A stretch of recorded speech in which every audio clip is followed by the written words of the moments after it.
जय हिंद साथियों, कैसे हैं आप सब? आशा करता हूं कि आप सब अच्छे होंगे। आज हम लोग एक और नई भर्ती यानी कि बीएसएफ जीडी भर्ती 2025 को देखेंगे। ठीक है, तो ट्रेड्समैन भर्ती के बाद जीडी यानी कि जनरल ड्यूटी की भर्ती है, जो कि बीएसएफ की तरफ से आई है। और इसमें पता है आपको खास बात क्या है कि इसमें आपका कोई भी एग्जाम नहीं होगा। ठीक है, यानी कि ये नो एग्जाम है। इसमें आपका कोई भी रिटन एग्जाम नहीं होगा। तो फिर बात आता है कि इसमें सिलेक्शन कैसे होगा। अगर आप एग्जाम नहीं देंगे तो किस बेसिस पे मेरिट बनेगा, तो उन सारे चीजों को हम लोग देखेंगे। ठीक है, कि इसमें मेरिट किस प्रकार से बनेगा और क्या क्या डॉक्यूमेंट्स इसमें चाहिए, कितना टोटल पोस्ट है, इन सारे पॉइंट्स के बारे में बात करेंगे। तो चलिए ज्यादा बातों को ना करते हुए हम लोग डायरेक्ट पॉइंट्स को देखते हैं, यानी कि बीएसएफ जीडी भर्ती 2025 नो रिटेन एग्जाम के आए हुए भर्ती को देखेंगे कि इसमें कितना पोस्ट है और कौन कौन से डॉक्यूमेंट्स आपके लिए चाहिए। ठीक है, और इसका जो सिलेक्शन प्रोसेस क्या रहने वाला है। तो चलिए सबसे पहले हम लोग देखते हैं टोटल पोस्ट, इसमें टोटल पोस्ट कितना है। तो टोटल पोस्ट इसमें 241 है, जो कि मेल और फीमेल दोनों के लिए, यानी कि मेल और फीमेल दोनों का अवसर है, आप दोनों को भर सकते हैं। इसमें लगभग इक्वल पोस्ट है दोनों का। ठीक है, मेल का बात करें तो 128 पोस्ट और फीमेल का 113 पोस्ट है। तो पोस्ट में जो है बहुत ज्यादा डिफरेंस नहीं है, लगभग इससे इक्वल मान सकते हैं। ठीक है, जैसे कि आप देख सकते थे कि ट्रेड्समैन में जो है वो आपकी वैकेंसी मेल के अपेक्षा फीमेल में काफी कम थी, लेकिन इसमें ऐसा नहीं है। ठीक है, वैकेंसी अच्छी है, 241 है। पोस्ट नेम अगर हम लोग देखें तो कांस्टेबल जीडी, जीडी यानी कि जनरल ड्यूटी आपका है। ठीक है, कांस्टेबल का पोस्ट है बीएसएफ में। इसके लिए अगर एलिजिबिलिटी का बात करें, सबसे मेन पॉइंट यही है। ठीक है, कि इसमें एलिजिबिलिटी क्या है, यानी आपकी योग्यता क्या होना चाहिए। तो पहला कि आपको इसमें 10th पास होना चाहिए। आप यदि 10th पास हैं तो ही आप इस फॉर्म को भर सकेंगे। और साथ ही साथ आपको जो है वो स्पोर्ट्स अचीवमेंट्स होना चाहिए। अब स्पोर्ट्स अचीवमेंट्स क्या है, तो इसके लिए आप जो है वो इंटरनेशनल, नेशनल या फिर स्टेट लेवल, किसी भी लेवल में स्पोर्ट्स अचीवमेंट्स किए हैं तो ही आप इसके लिए एलिजिबल है, यानी कि आपको इसमें जो है मेडल प्राप्त होना चाहिए।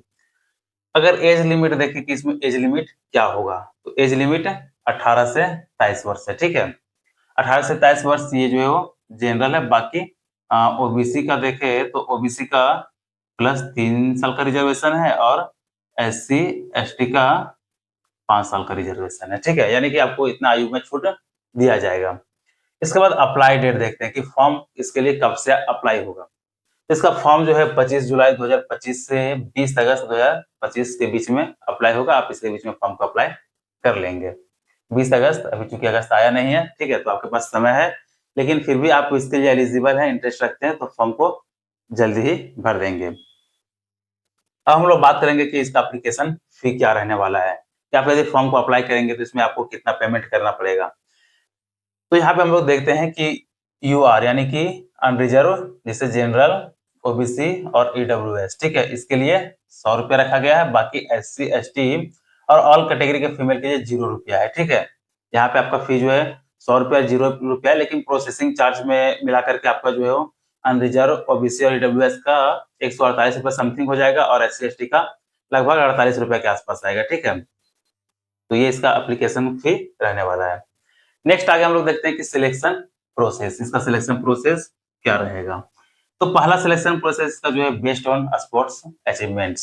तो स्पोर्ट्स अचीवमेंट्स आपको पहले ही बता चुके कि ये जो है वो आपका इंटरनेशनल लेवल, नेशनल लेवल या फिर आपका स्टेट लेवल होना चाहिए। तो बात आता है कि अब स्पोर्ट्स अचीवमेंट्स में कौन कौन से फील्ड में होना चाहिए। तो देखिए स्पोर्ट्स में जो आपका है वो क्या होना चाहिए, आर्चरी होना चाहिए, athletics, boxing, basketball, football, hockey, judo, kabaddi, shooting, swimming, wrestling, taekwondo, wushu, fencing, volleyball, cycling, etc, या फिर किसी भी फील्ड में आपका जो है वो अचीवमेंट होना चाहिए, आप उसमें मेडलिस्ट आपका होना है। ठीक है, तो आप इसमें डायरेक्ट जो है बहाली, यानी कि डायरेक्ट आप इसमें भर्ती ले पाएंगे। तो पहला प्रोसेस आ जाता है कि बेस्ड ऑन स्पोर्ट्स अचीवमेंट्स, और उम्मीद है कि आप इसे समझ गए होंगे, और इसके बावजूद भी कोई डाउट रहता है तो आप कमेंट जरूर करेंगे। इसके बाद नेक्स्ट प्रोसेस जो है वो आएगा फिजिकल स्टैंडर्ड टेस्ट, यानी कि पीएसटी। पीएसटी में हाइट और चेस्ट मेजरमेंट होगा मेल का। ठीक है, मेल का हाइट 170 सेंटीमीटर और मेल का चेस्ट 80 से 85, यानी कि बिना फुला हुआ चेस्ट 80 सेंटीमीटर, फुलाने के बाद 85 सेंटीमीटर होना चाहिए। अगर हम लोग फीमेल का देखें तो फीमेल का हाइट 157 सेंटीमीटर और फीमेल का चेस्ट मेजरमेंट इसमें नहीं होता है। इसके बाद तीसरा स्टेप आ जाएगा आपका डॉक्यूमेंट वेरिफिकेशन, यानी कि डीवी। ठीक है, तो डीवी के टाइम में आपका जो भी डॉक्यूमेंट्स आपसे मांगा जाएगा 10th पास का और स्पोर्ट्स अचीवमेंट सबका, तो उस टाइम आपका यही सब डॉक्यूमेंट्स दिखाना होगा जो कि डीवी के टाइम में मांगा जाएगा। और लास्ट स्टेप आपका आ जाएगा मेडिकल टेस्ट। ठीक है, तो लास्ट में आपका जो मेडिकल टेस्ट होगा, और मेडिकल टेस्ट यानी कि 4 प्रोसेस से आपका गुजरना होगा, तो ही आप इसमें सिलेक्शन हो पाएगा। और इन चारों प्रोसेस से गुजरने के बाद फाइनल आपका आ जाएगा मेरिट लिस्ट। ठीक है, तो आप यदि इन चारों प्रोसेस को क्वालिफाई कर जाते हैं तो आपका नाम जो है मेरिट लिस्ट में आएगा, और आपका नाम यदि मेरिट लिस्ट में आ गया तो फिर आप उसमें फाइनल सिलेक्शन ले पाएंगे और आपका फाइनल सिलेक्शन जो है हो जाएगा। तो अब हम लोग बात करते हैं कि यहाँ तक तो हम लोग इसके सिलेक्शन प्रोसेस के पूरे तरीके को समझे और एप्लीकेशन से रिलेटेड जितने भी बात है सारे पॉइंट्स को हम लोग समझे। लेकिन अब हम लोग देखते हैं कि फाइनल सिलेक्शन हो जाने के बाद आपका सैलरी इसमें क्या रहेगा, यानी कि आपको कितना पेमेंट मिलेगा। तो इसका सैलरी भी अच्छी खासी है, यहाँ पे देख सकते हैं कि पे लेवल 3 का है। ठीक है, जो कि बाकी के बीएसएफ ट्रेड्समैन में भी सेम इसी लेवल का सैलरी है। तो सैलरी में पे लेवल 3 है, जो कि आपका 21,700 से 69,100 के बीच ये बेसिक पे है। ठीक है, यानी बेसिक सैलरी है। और इसके साथ में आपका डीए, एचआरए, बहुत सारे अलाउंस होते हैं। ठीक है, सारे अलाउंस हो जाएंगे तो आपका सैलरी जो है वो 35-40 हजार के आसपास में आपका बनेगा। ठीक है, तो इसमें पे लेवल 3 का सैलरी है, ये भी देख लिया। अब यहाँ तक हम लोग दोस्तों बीएसएफ जीडी भर्ती जो कि बिना रिटेन एग्जाम का होने वाला है, केवल आपका जो है वो स्पोर्ट्स अचीवमेंट्स के आधार पर सिलेक्शन होगा। तो आप तो इससे रिलेटेड हम लोग यहाँ पे सारे पॉइंट्स को देख लिए, और आप यदि इसके लिए एलिजिबल हैं और इसमें इंटरेस्ट रखते हैं तो आप फॉर्म को जरूर फिल करेंगे, क्योंकि ऐसा मौका बार-बार नहीं मिलता। ठीक है, आपको ये मौका मिल रहा है तो आपको कोई ये मौका छोड़ना नहीं है, आपको इसमें जो फाइट जरूर करना है।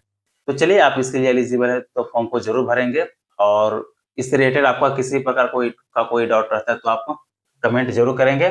और वीडियो अच्छा लगा हो तो चैनल को सब्सक्राइब कर ऐसे ही इंफॉर्मेशन के लिए हमसे जुड़ सकते हैं। चलिए, मिलते हैं फिर नेक्स्ट वीडियो में।